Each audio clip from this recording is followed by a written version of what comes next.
All right, good morning everybody. We are here for our May 18th A Garden in Every Season live stream, and it literally started to rain just as I was getting ready to start this, so we'll see how long I can continue. We're going to wait for just a moment to see if anybody joins us. Your weather report from the biological station. It is warm and humid and rain is on the way. Being a temperate rainforest, that's part and parcel of being out here. Very much am hoping that we'll be able to get through our tour today without getting rained on. Some beautiful fog over Lindenwood Lake and through the forest, so as we're going you'll catch snippets of it here and there. I had some blue jays who were making themselves known earlier, and I heard an American bullfrog out in the pond. So life is good. Don't know if you can hear the rain falling. It seems to have stopped for the moment, so keep your fingers crossed. All right, we're gonna get started. Welcome and thank you for joining me. We are here at the Highlands Biological Station in Highlands, North Carolina. My name is Paige Engelbrechtson, and I am the Nature Center Education Specialist for the Biological Foundation. And we are going to be touring our little bit of the Woodland Loop today. It's a slightly shorter trail, which hopefully means I'll be able to get through it before I get rained on. If it does start to come into a downpour, we might need to end the live stream abruptly. I am water resistant, my phone is not, and neither of us are lightning proof. So keep your fingers crossed and hope that the storms on the forecast hold out a little bit longer. We are going to be talking about lookalikes today. Hello, Azariah and Hananiah. I am so glad that you guys can join us. You will recognize this part of the trail. We have been on it many times before with the knee-high naturalists, but I bet you will not recognize all of the plants that we're going to look at. So we're going to go take a look. One of the great parts about the Highlands Plateau is how biodiverse we are, and having 400 species here in the gardens means we have a lot of things to look at, but a lot of them look the same. So today, our goal is to look at some of our common species here and figure out how to tell them apart. Thank you all for joining me.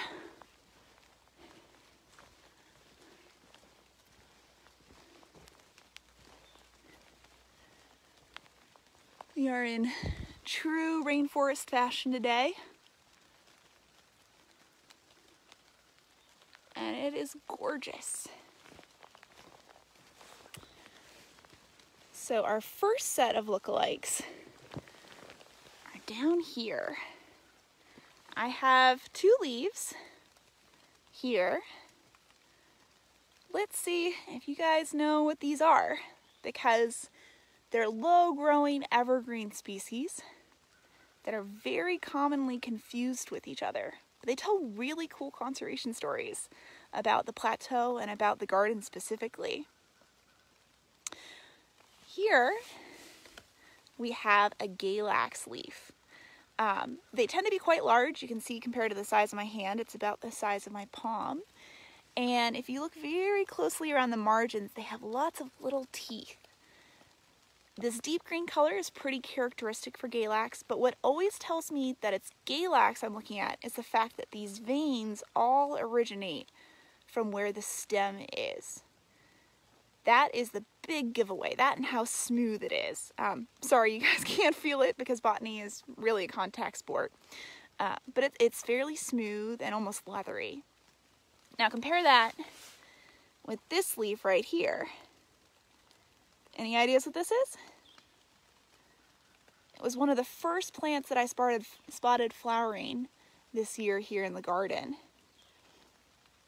Yes. Oh, well, I'm sorry for your loss, Connie, but I'm very glad that your husband had a chance to be a part of the gardens. It's amazing. And this story is actually one of those amazing things because this is Shortia glaciifolia, or a coney bell.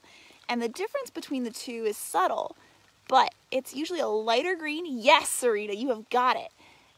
These edges are, there are some teeth, which you can actually feel as little points, but there are far fewer of them. And the big giveaway for me is that all of the veins in the plant are coming off of this central midrib. So there's one vein that runs all the way to the tip, and then all the others come off of that, which gives it a very rough feel.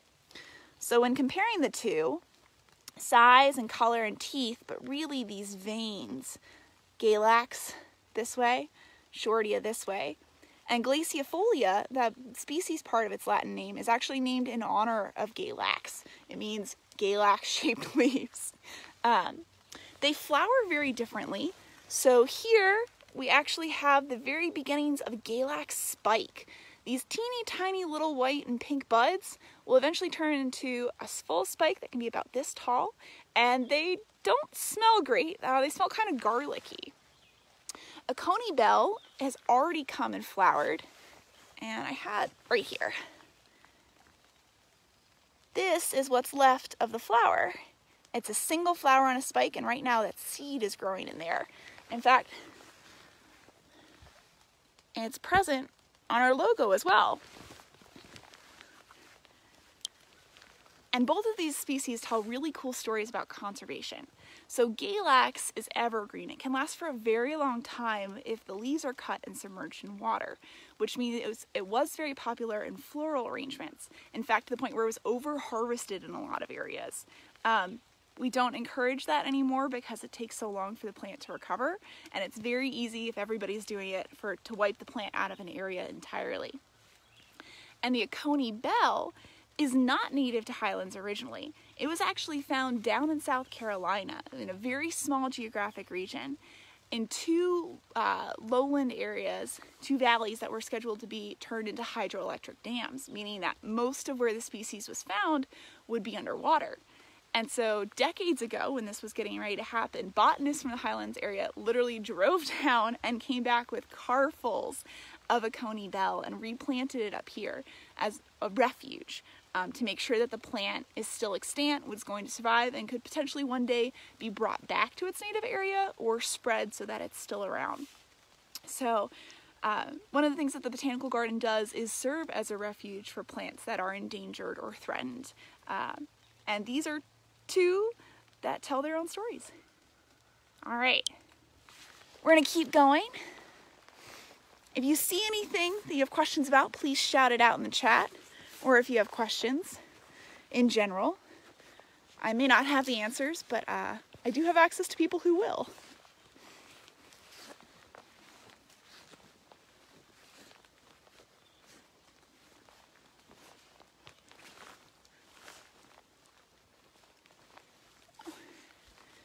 Can really get that misty effect. Those of you who may be familiar with big leaf magnolia, this one is leafing out in fine fashion.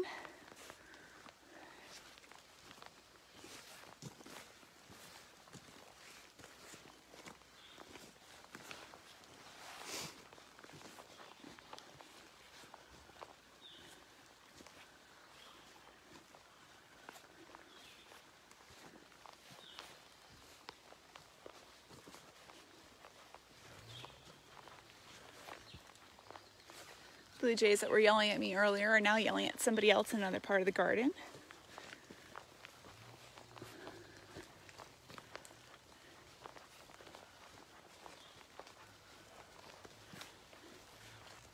All right.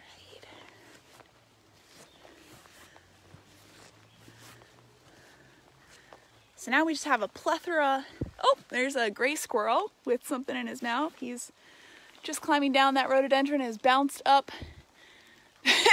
There he goes! I don't know if you can see him. He's currently sitting over on, I think, a witch hazel.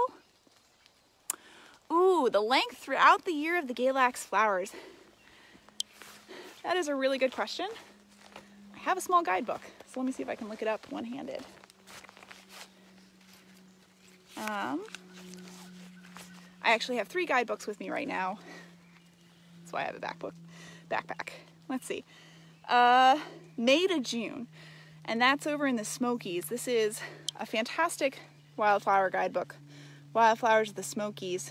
It shares a lot of the same species as we do, and so it actually gives you a really good look about what that spike will look like when it's all said and done.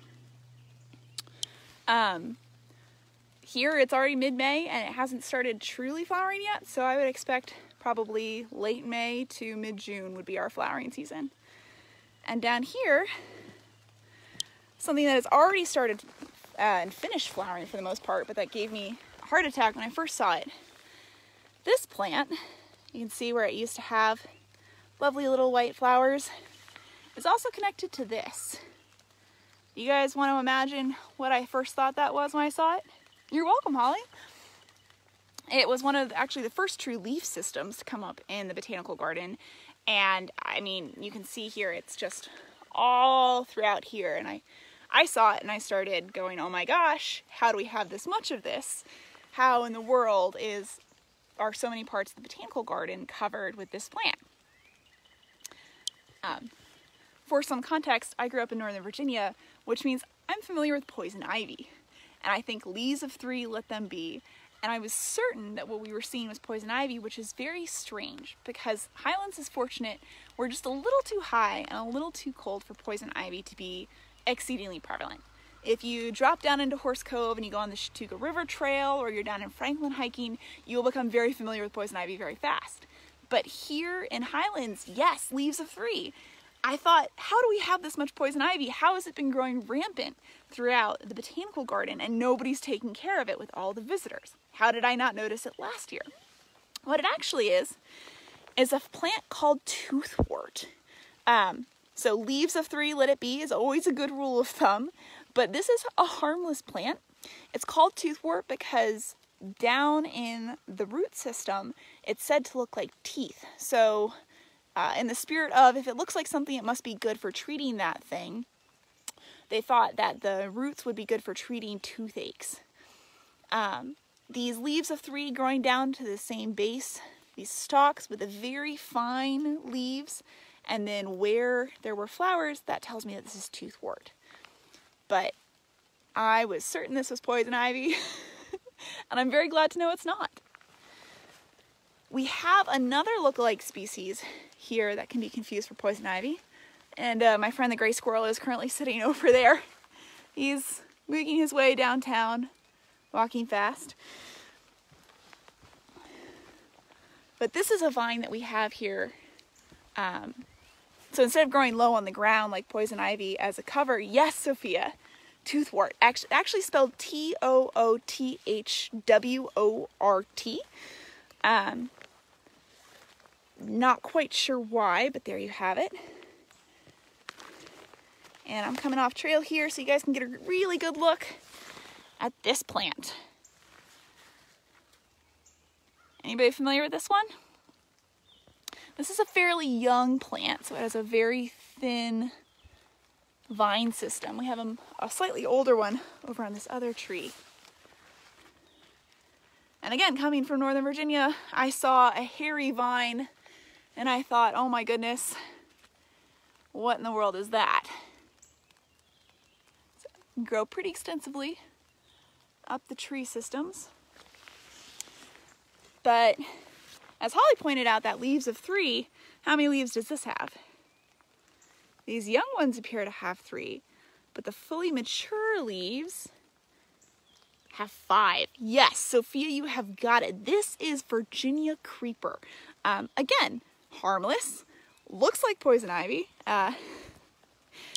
I may or may not have been doing some weeding out around blackberry bushes and ended up with an armful of this and thought I'm going to be itchy for the next 3 weeks of my life before I realized that it was in fact Virginia creeper and not poison ivy.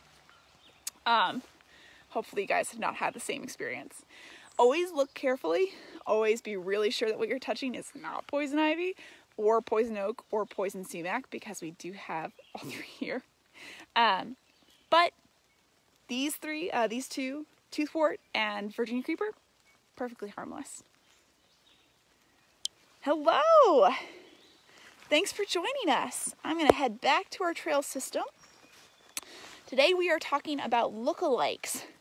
And in fact, really quickly going to point out these. This plant, leaves of 3, but it's actually a jack-in-the-pulpit. Purple stem and this T-shaped, very thin ends to the leaves tell me that's what it is.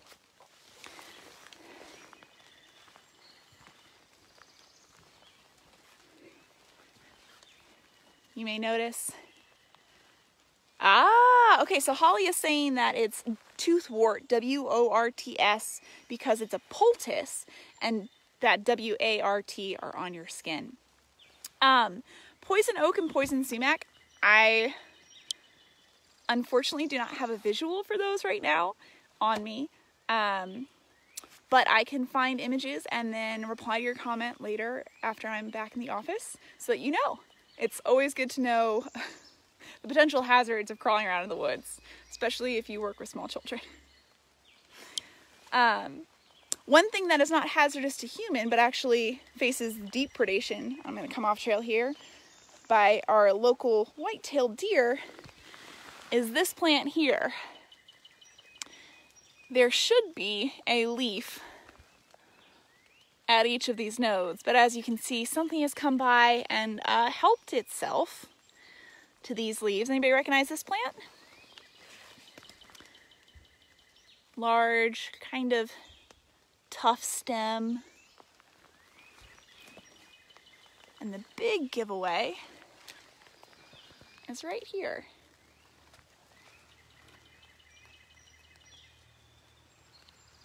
When I see this, they actually recently revised the common name. Host family?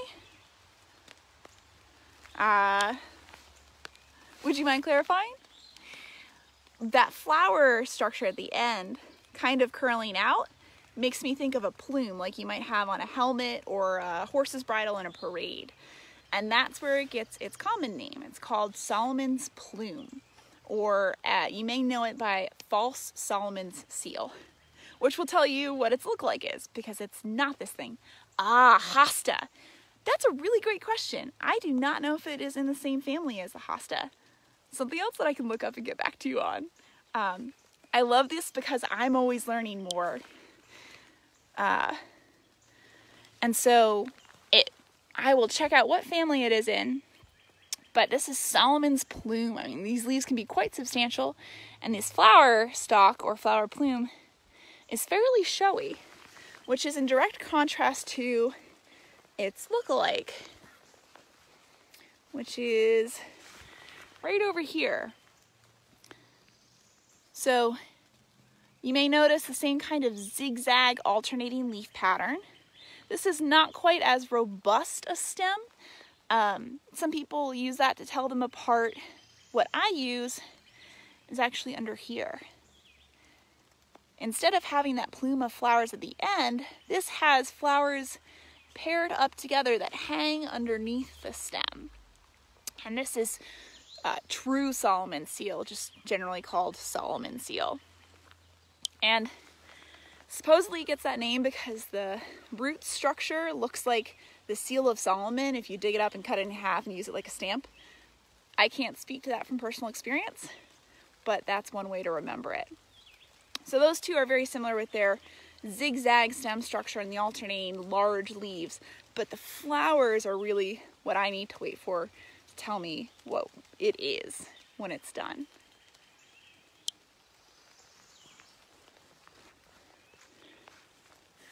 All right, we're gonna keep going.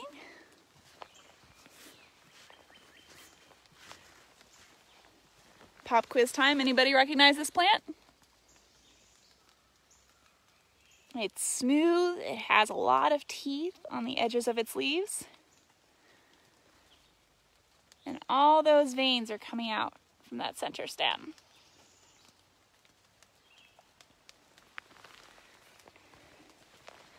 That is Galax, as compared to the shorty that we saw earlier. All right, we're gonna keep going.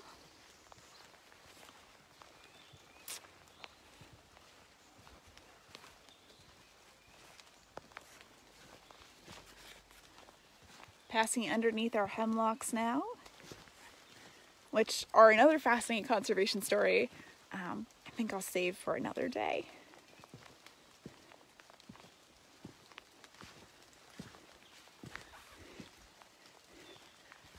Here's one of our very charismatic little waterfalls. Anybody come out here and sat here? If you have, you'll know we have a whole bunch of this plant. Kind of rough, few teeth, all the veins coming out from that central rib. This is Shortia, and it loves this part of the garden.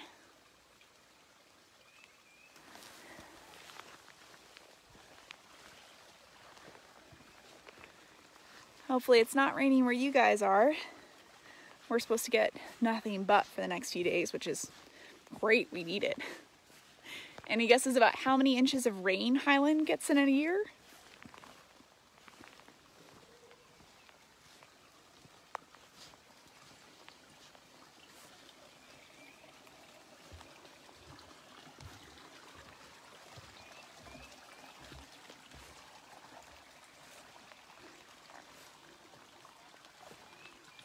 I think that's a cardinal. And those are definitely people. 35 inches of rain is Sophia's guess. Double that and then add some. We are a temperate rainforest because we get, yes, Holly has it, temperate rainforest. We get between 80 to 120 inches of rain on average every year. I think 2 years ago we got 126 inches of rain. This year feels like we're on track to get something close to that, but it's a dry year where we get less than 80 inches of rain. So all of this is exactly what we need. I wanted to point out this plant, those zigzag stem and leaves, flowers underneath, Solomon seal. There's another plant that we have here that's very common that looks similar enough that I did want to point it out. Anybody know what this is? Stem is very woody. The leaves actually have a small stem as opposed to being directly joined to the main part of the plant, and it grows and divides. It's quite low growing, but can also get pretty tall. And the new growth is this interesting kind of bronzy red. It can turn a purple in the winter because it's evergreen, and that purple is a sunscreen. This is dog hobble, a mountain dog hobble to be specific, and it actually gets its name. Most of what you're seeing in this green is dog hobble, and it's fairly thick and tangly. So the name comes from the idea that if you were to send your dog, especially a hunting dog, running through the woods, it would be hobbled or hindered or slowed by this particular plant. And as somebody who's tried to traipse through it while bushwhacking and trail building, it's an apt name. So that is Solomon's seal compared to Solomon's plume with the flowers at the end. And then dog hobble, which is very thick and leathery. It's year round. It can take a licking and keep on ticking, and also keep kicking. And it can grow quite high. Here's an example of another plant. You can see how woody those stems can get. Does the hobbling help with bears? Great question. I feel like if a 400-pound black bear decides it wants to go somewhere, it's probably gonna get there. Our associate director was actually out hiking yesterday and saw bear cubs. We often have a mama with some cubs who comes through the botanical gardens every so often. So, sorry, I've got a warbler of some kind. It's a small brown bird. I don't stand a chance of identifying it. One day I'll be better. I did want to point out this very tall plant has a very thick stem and whorled leaves, meaning that they occur all around the stem instead of in pairs or opposite or alternating. Any idea what this is? It's got a really beautiful flower, and I've been waiting for it to come out. And you can see it can grow to quite some height. There's an old stem back there that's taller than I am. Azariah and Hananiah can guess how tall that is. I am pulling out my guidebook. All right, so this plant is part of the lily family. It's called Turk's cap lily. So eventually when it does bloom, these beautiful orange blooms will be coming off the very top here. Keeping my fingers crossed and hoping it happens soon, but we'll see.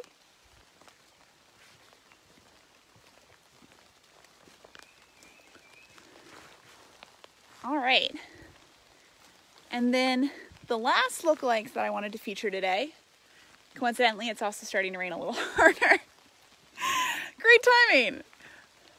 Is this shrub. The leaves are fairly delicate, kind of a pale green, and grows, somehow it's just like a unique growing structure.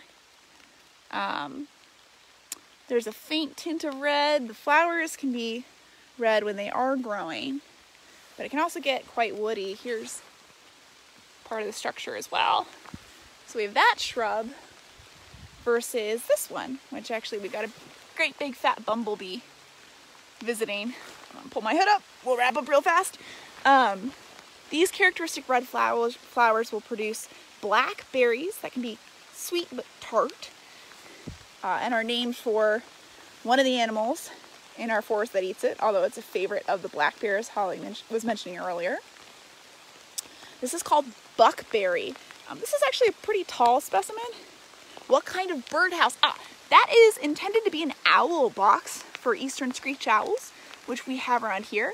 I can't say if we do have one in this area. Yes. I have not heard any owls out here at night, but I have not been out here comparatively many nights of the year. So it's possible we've got one nesting in there. It's also possible it might be dormant. Looks like it might be easy for squirrels to access and eat any hatchlings or eggs. But this guy, this is known as buckberry, and it's often can be a low, dense, knee-high shrub carpeting the forest. I love eating those berries, but always know what you're looking at before you eat something, because this is another edible. This is a blueberry. This is Highland blueberry. This is a fairly large specimen, fairly tall too, but most of the time, again, low-growing, waist knee-high shrubs, especially around rock outcrops. It's always nice to go hiking in places like Panther Town and get up to the top of the mountain and voila, you've got a mid-hike snack because the blueberries are ripe. But again, always know what it is you're eating, because there are a number of things out here that are poisonous and will kill you or make you seriously regret it. We could do an entire tour on that kind of thing as well. All right, it is starting to rain, so I'm going to take a little bit of shelter under a tree. I think that's most of what I wanted to cover, which is good. Thank you guys for joining me today. I hope you learned a little something. I will look up answers to your question and get back to you as soon as possible. If you think of anything else, please drop a comment and we will respond. Tune in next week at the same time, 11:30, for our next May garden tour. And then we'll see how moving into June, what our schedule looks like. But if you have anything you'd like to see from the Biological Foundation or station, if you're able to come up and visit the garden yourself, please do. It is open year-round, dawn to dusk right now. While the Nature Center and other facilities are closed, we do want to stay as connected to you as we can. So thank you for viewing, thank you for supporting us, thank you for being here. And yes, Serena, there are certainly a number out here that are my favorites as well. 400 plants plus, and all of the birds that are singing that I still have to figure out how to identify. There's an awful lot to love out here. So thank you guys so much for tuning in. Thank you, Lisa. I look forward to an actual walk one day as well. May it come soon, and may you all stay safe and healthy. All right, take care.